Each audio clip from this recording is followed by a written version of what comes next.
A very good morning to all. Today we will discuss income tax updates. CBDT updates functionalities to file commonly used ITR enabled by CBDT. CBDT has facilitated taxpayers to file their ITR for assessment year 2024-25 from 1st April 2024 onwards. The ITR, that is ITR 1, ITR 2, and ITR 3, and ITR 4, commonly used by taxpayers, are available on e-filing portal from 1st April 2024 onwards. Companies also can file the ITR through ITR 6 from 1st April 2024 onwards.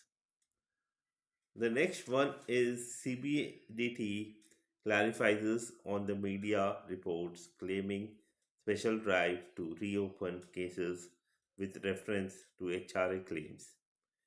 Few days ago, you would have read in the newspaper that some of the assessees have claimed HRA where the PAN number of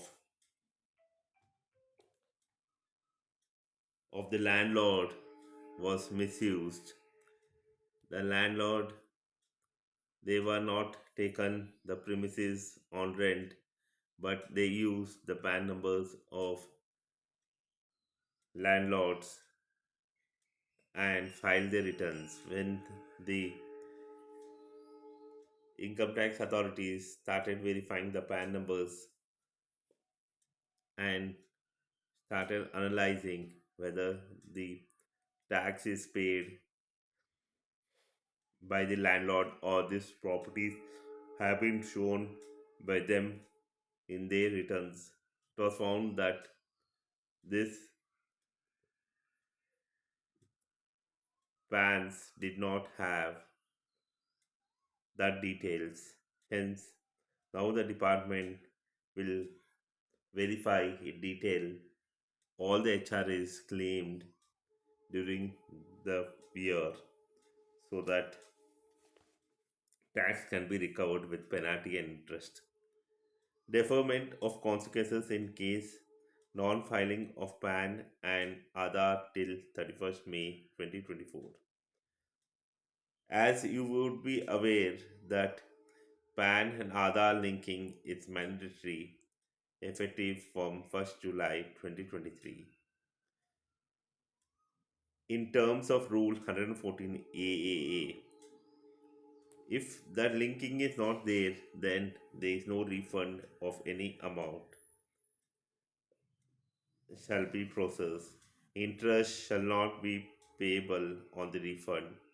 Higher rate of TDS as per the section 206 A.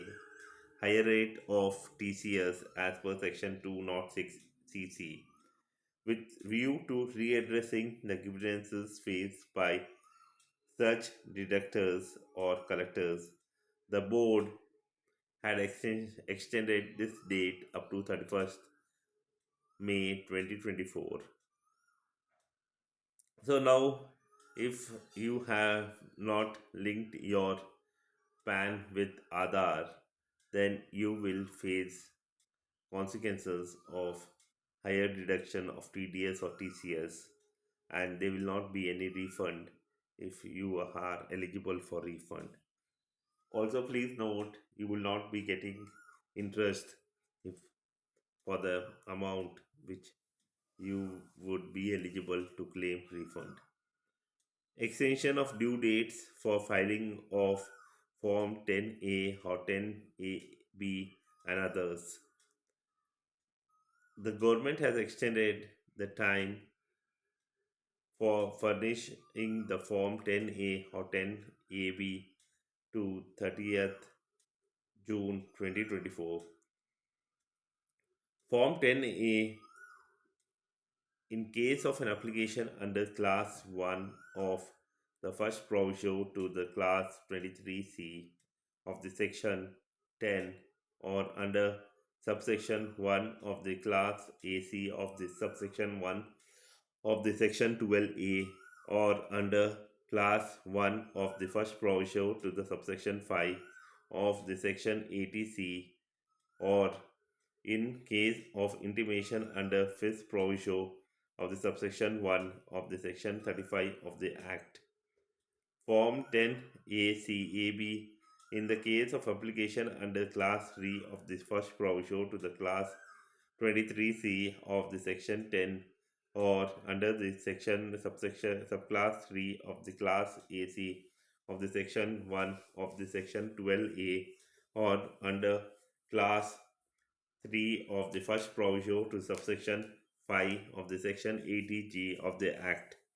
The above extensions are also applicable to cases where the application is made in the Form 10AB and the principal commissioner or the commissioner has not passed an order before the issuance of this circular, and where an order rejecting the application made in the Form 10AB is passed solely on the reasons that the application was furnished after the due date. That application has been furnished under the wrong section 10. It may furnish a fresh application in the Form 10AB within the extended time.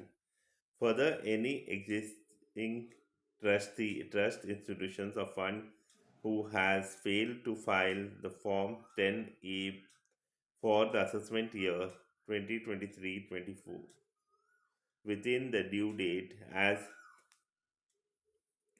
extended by the CBDT circular. Recent judicial pronouncement. Now we are going to discuss the recent judicial pronouncement. The High Court has referred the issue back to the assessing officer who will now reevaluate the matter taking into account the guidelines outlined in the section 56 class 2 class 7b. The assessing officer will ensure that the discounted cash flow method is followed if the data provided by the respondent requires deeper scrutiny. The assessing officer may engage the expertise of the suitable valuers. PCIT versus Abiveri Projects Private Limited. The High Court declined to consider it under the Article 226, asserting that the absence of any legal question. The petitioner argued that the bank account was opened in their name without their consent, leading to transaction deflect in assessment order. This matter involves contested factual issues that are not suitable for resolution within the scope of Article 226 proceedings under the Indian Constitution. The petitioner has the option to appeal the assessment order through the statutory base. Therefore, there are no grounds for intervention under the Article 226. Rakesh Banyal versus the Income Tax Officer. The High Court held once reassessment proceedings was have concluded for a specific year, there cannot be another order for the same period. This principle is fundamental. There can only be one reassessment order per assessee for each assessment year. Since there is no legal declaration annulling or overturning the pre-existing reassessment order, the assessing authority lacks the jurisdiction to reissue the contested notices. These proceedings are entirely devoid of jurisdiction are deemed null and void. Consequently, the reassessment proceedings initiated for the petitioner for the same assessment year, section 147 and 148 of the Act through a new notice are hereby invalidated. Arvind Kumar versus Union of India.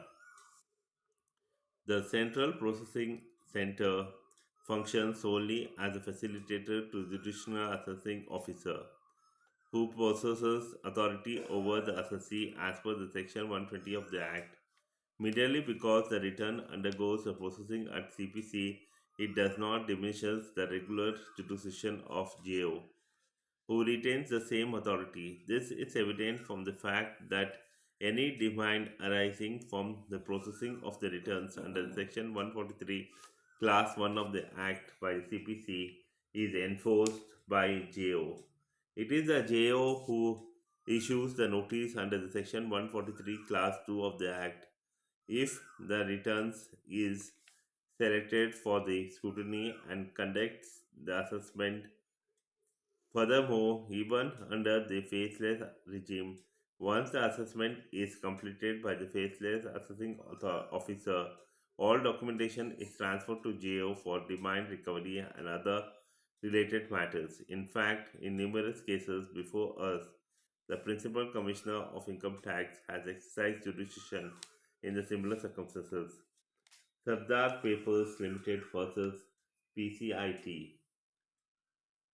The assessee remitted the tedious amount belatedly due to delay caused by the absence of the staff member responsible for the accounts who was on maternity leave.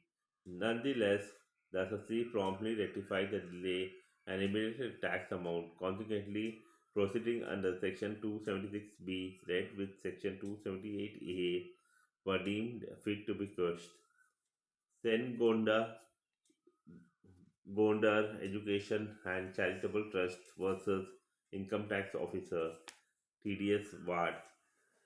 Income the undisclosed and surrendered during the search and seizure proceedings, if originating from regular business activities, is subject to the taxation at the regular rate rather than the tax rate specified under the section 115 BBE. PCIT versus Krishna Kumar Verma ITA ITAT. When the Principal Commissioner, invoking the Section 263, set aside the assessment order with the specific directives, the assessee initially opted to pursue revision proceedings before the assessing officer. Subsequently, during the pendency of the proceedings before the assessing officer, it filed an appeal challenging the order under Section 263 before the tribunal, albeit with a delay of 384 days. As the assessee chose a wait and see approach to maximize its benefit, the delay in filing the appeal was deemed unworthy of condonation. Antilio Business Technologies Private Limited versus Assistant Commissioner of Income Tax. After reviewing all the facts, the tribunal concluded that the assessee did not maintain the books of accounts by due date specified under the section 138 class 1 of the act, thereby failing to comply with the provisions of the section 44AB. Consequently, the assessee cannot be penalized for not having the accounts audited. Therefore, we overturn the decisions of the learned Commissioner of Income Tax appeal and instruct the assessing officer to remove the penalty imposed for not getting the accounts audited. Jaidev Bala Tumar versus the income tax officer. The assessing officer addition of unexplained money and unexplained interest income based solely on WhatsApp image found on the assessor's iPhone during the search lacked the justification due to absence of collaborative evidence. The assessing officer's inclusion of unexplained money and unexplained interest relying on the image obtained from the digital device discovered at the third party location during the search lacked the justification in absence of independent or collaborating evidence on record.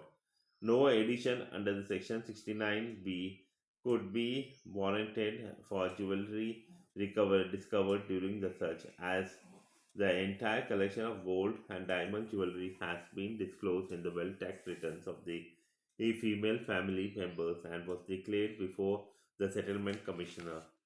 The assessing officer imposition of addition under the section 69C based on an image retrieved from the digital device of the assessee containing the transactions retained related to the furniture cannot be upheld due to lack of collaborative evidence. The assessing officer inclusion of undisclosed land transactions based on a loose paper discovered during the search at the assessee's premises cannot be justified.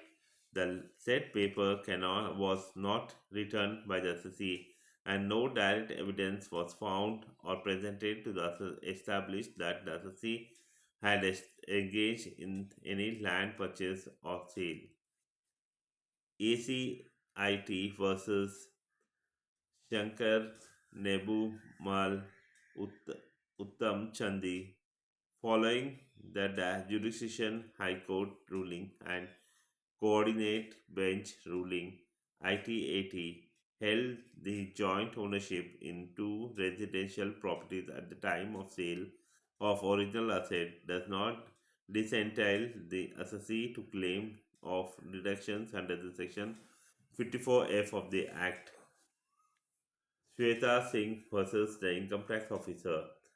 Explanation 2 of the Section 37 of the Act imposes a limitation on deductibility of expenses falling under the Section 135 of the Companies Act 2013, commonly known as Corporate Social Responsibility Expenses, effective from the assessment year 2015 to 2016. This restriction applies even if the assessee voluntarily undertakes such expenditure without any statutory obligation. CSR expenditure being incurred out of assessee's profits is acclaimed to the profit appropriation rather than being solely, wholly and exclusively for business purpose of the assessee. Citibank Limited versus Assistant Commissioner of Income Tax. When the funds accumulated or set aside within the meaning of the Section 11, Class 2 of the Assessee's Trust were donated to the certain institutions during the relevant previous year, such utilization fund by the assessee violated the explanation of the Section level Class 2 in conjunction with the Section level Class 3. Consequently, the Commissioner of Income Tax expiration exemption appropriately remitted the matter to the assessing officer for fresh assessment.